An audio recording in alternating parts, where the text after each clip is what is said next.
Right, let's see if progress is made or if I'm just gonna keep on spinning my wheels. Not that Samus has anything that actually has wheels. Great, now I can't help wishing that Mario Kart was a mass crossover thing like Super Smash Bros. Hell, Link was allowed to enter Mario Kart once, why not Samus? Come to think of it, when's the last time Captain Falcon has had an F-Zero game? Back in the GameCube days? Granted, I was never really a fan of that series, but still, it feels a bit depressing that his only appearances have been in the crossover events and not his solo series. Have I already complained about that sort of thing earlier in this LP series? Anyway, the Star Fox teams feel about the same, but they've at least had games that are more recent than F-Zero.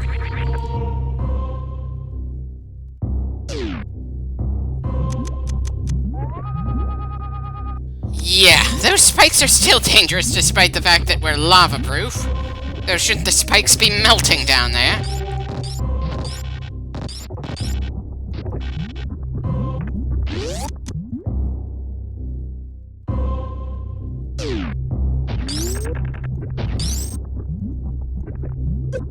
And after avoiding getting damaged by environmental hazards, I drop into an easily avoided rolling ball. Ugh.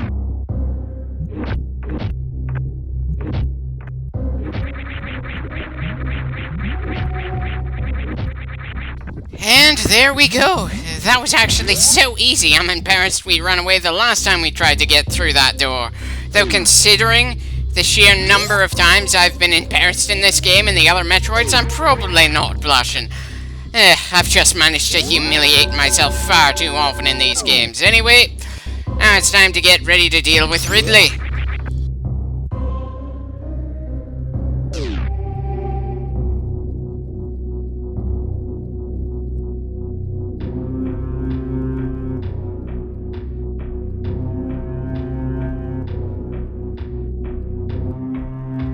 I typically think of lava when I hear that song, not acid, but I suppose since we're immune to lava now, we need some form of environmental hazards. Even though I was kinda hoping we'd be done with those kinds of hazards once we got the gravity suit. I'm not even sure why I thought that at the time.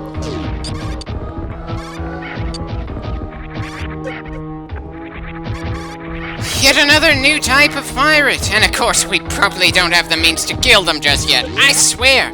I'm half tempted to start up a Star Trek game because, dear God, these bastards have been adopted into our weapons so effectively I have to wonder if the pirates made a deal with the Borg or something. At the very least, the things just past the pirates are easy enough to deal with, so I suppose there's that.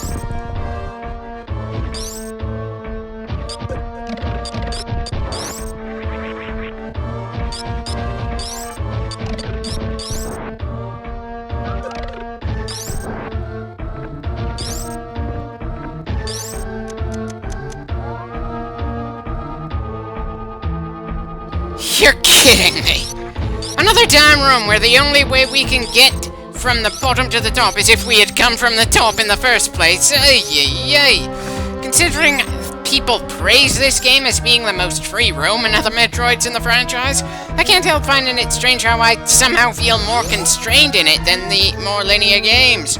Oh, I suppose part of that is possibly due to my apparently iffy memory, where two-dimensional space is concerned here. Ugh.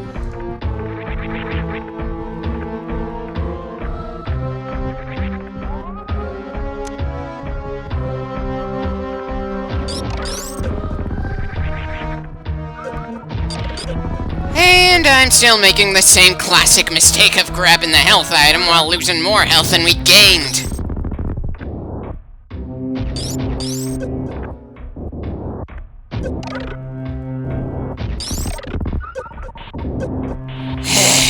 We've now got fireballs coming out of the only safe ground in this hallway, but not all those blocks shoot fireballs.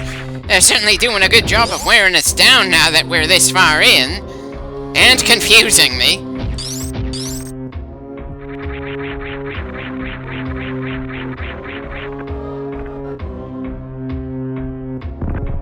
Okay, so power bomb blocks both above and below for some reason.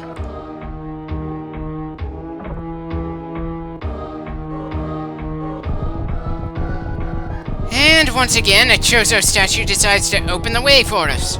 Really getting the sense that these statues are proving more useful to us in this game than the others we've gone through so far. I'm also getting the feeling that the area between where we need to be for Ridley and where we are now is a lot larger than I expected. Hell, I really thought that just 3 minutes after going through that dragon head door that we'd be fighting him already. I guess it gave us a hell of a lot more advanced warning that we're going to be fighting him than the other 3 gatekeepers. Kinda wish I knew why. Kinda like how I'd like to know when the sale for copies of Meta Knight's mask started around here, because dear God, I may not be a fan of the Kirby series, but I can certainly recognize the bastard.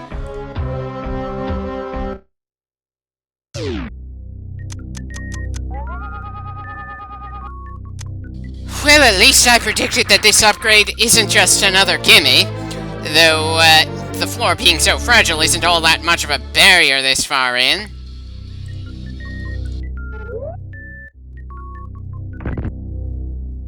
Not even sure why I bothered looking at the map when it was pretty obvious that dropping down is gonna get us closer to our goal, and that the damn map doesn't know the exact route we need to use to get there until we actually get to bloody Ridley.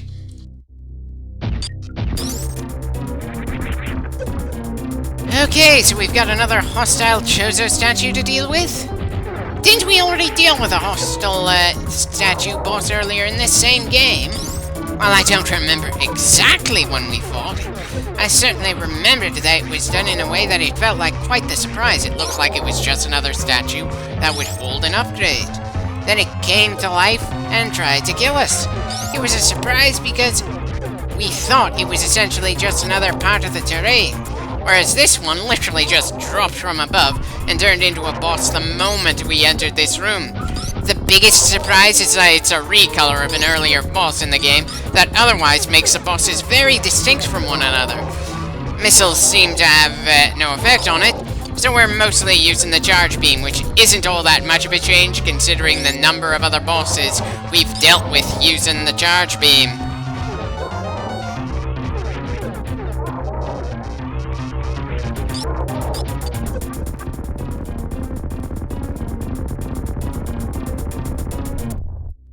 And of course, killing it felt about as abrupt and out of nowhere as it entering this battlefield in the first place. I wouldn't call it bad, just kinda random.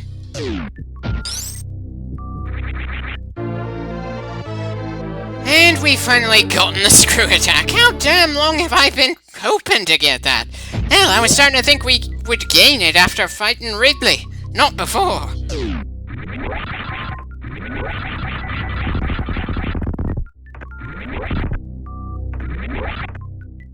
Okay, somehow thought we'd be able to jump higher from here.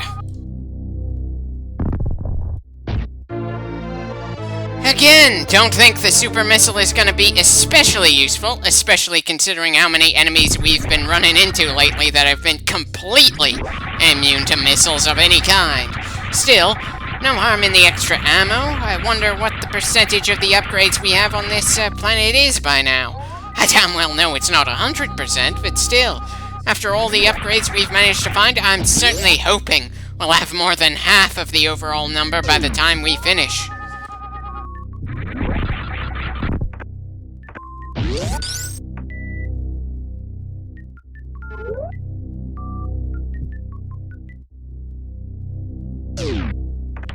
Definitely appreciate some health regeneration between boss fights. Also, wouldn't mind a save point soon.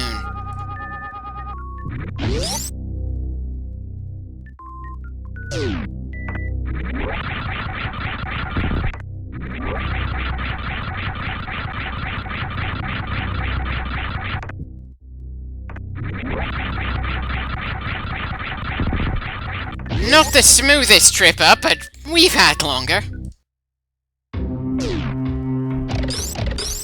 Oh dear, that's plenty of rocket things.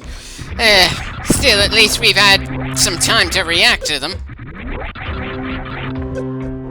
Probably should have frozen then screwed through more of them. But then it's not like they're doing all that damage when they ram into us anyway.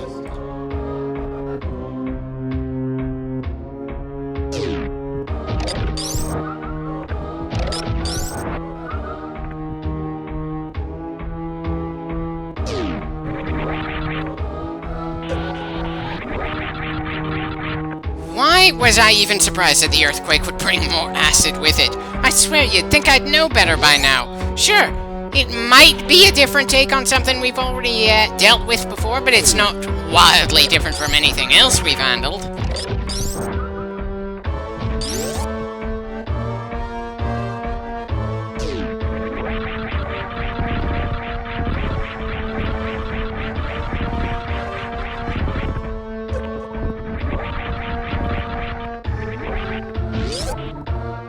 Well, at least we don't keep taking damage when we're making the transition from one room to the next.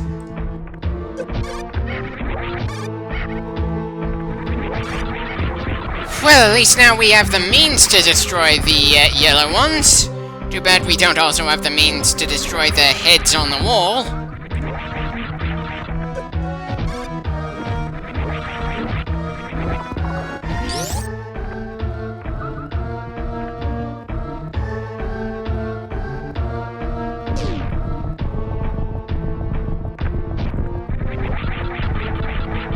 And yet more acid rising from the ground. I'm pretty sure in the other Metroid games that acid is less dangerous than lava, not more. But again, this is probably not the kind of game where you can really nitpick in that particular way. Or at least a kind of company where you can do that all that well without going insane.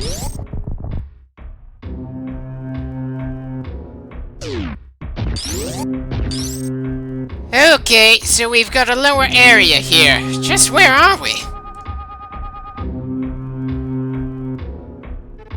Oh, that's a good deal further from release position than I thought we were. I've got the distinct feeling that Norfair is a lot bigger than the other sections of the planet we've gone through. I would call it ridiculous, but then we've gone through so much crap at this point just to get this far that it's hard to be all of that surprised. Just fatigued.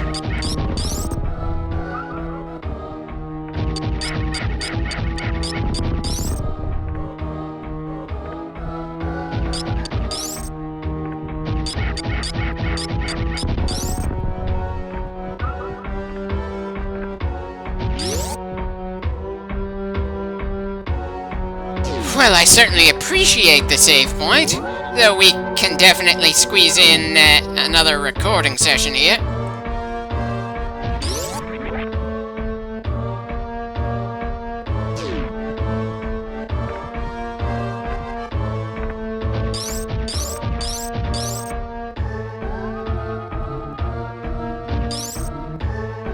Again, wish there was a visual difference between things we only need the beams to open up and the things that require bombs.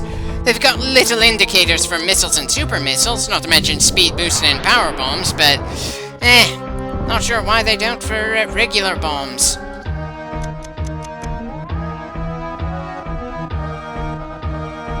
Okay, odd way to design this room, but then we've seen so many other odd designs that I shouldn't even be fazed by this. Especially when the room just below looks even stranger. If nothing else, this is some pretty solid evidence we're getting closer to the end.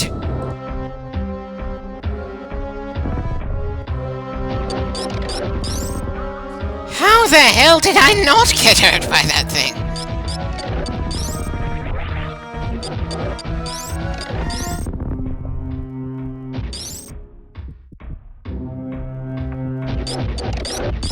Certainly a different style of Johto statue than we've ever seen before.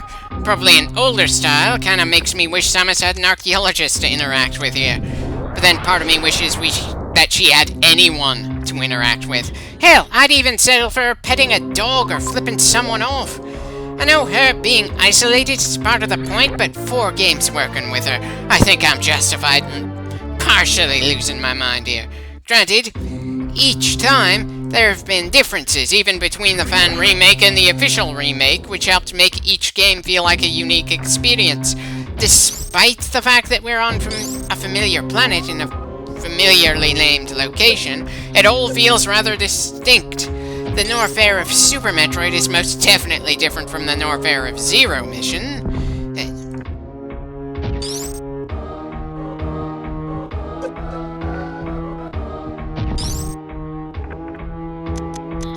Why do I suddenly have the impression there's something to grab under the acid down there? And yet another brand new kind of pirate. And this one doesn't shoot at us, he throws knives for some reason. Seriously, what is with all the recolors of the pirates in this game? There are so many recolors in this game, they could probably build a Sentai team or something.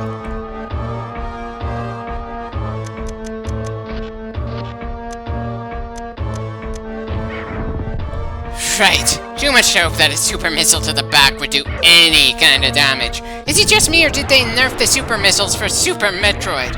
Or is it that the later games gave the super missiles a more consistent punch? It's a little hard for me to tell.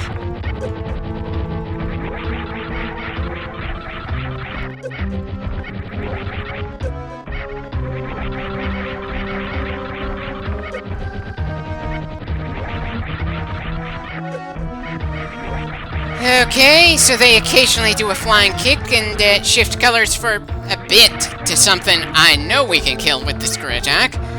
But if that's how we're supposed to deal with them, I don't know the trick to actually pulling it off here.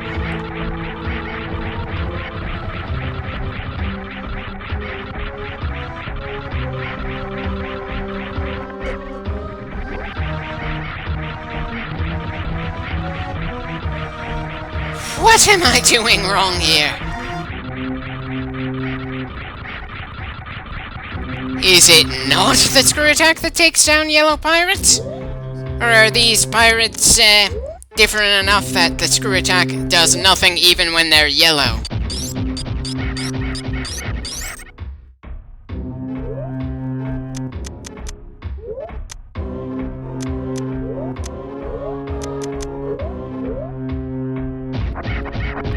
Again, not sure why I'm messing around with what kind of beam we're shooting at these guys. I'm just grasping at straws while trying to deal with an enemy that's shrugging off everything we've been throwing at him. I should not be having this much trouble against non-bosses, but unfortunately it's not the first pirate variety that's given us this much trouble.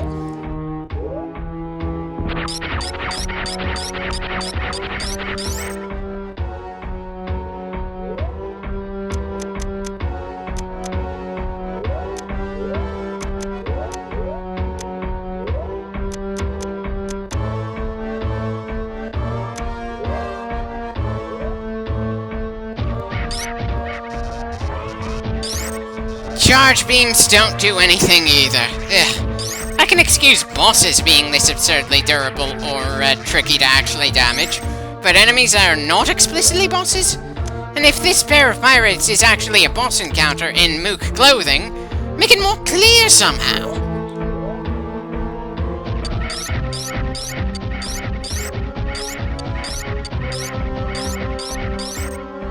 So close to Ridley, but no clue how to move on from here because of a rather absurd out-of-nowhere obstacle. Wasn't the Chozo statue boss fight out of nowhere enough of a warm-up for the Bloody Dragon? I've been looking forward to the next fight with Ridley ever since the space station blew up in the opening 20 minutes of the game. We are so damn close. I'm sure he's able to hear every shot we've been sending at these random parapirates. Ugh. What in the hell do we have to do to take the next step forward? Excuse me for fast forwarding, but this roadblock is just downright ridiculous, and it looks like, once again, I'm going to have to check online what we're supposed to do next. Dear God. I'm getting a distinct feeling that the game designers were just too clever, considering the players back then did not have the internet. Or maybe it's a case where if I was a kid, I'd be able to figure it out on my own. But as an adult, they may as well be asking me to solve a problem in discrete mathematics. Running into that course in college killed any idea of me becoming a computer science major pretty effectively. Probably not the most complicated kind of math out there, and a number of actual programmers have told me they've never actually needed that material in their professional lives. Still, some people are capable of understanding it, and I'm not. And similarly, I can't figure out how I'm supposed to solve this puzzle without a bloody guide.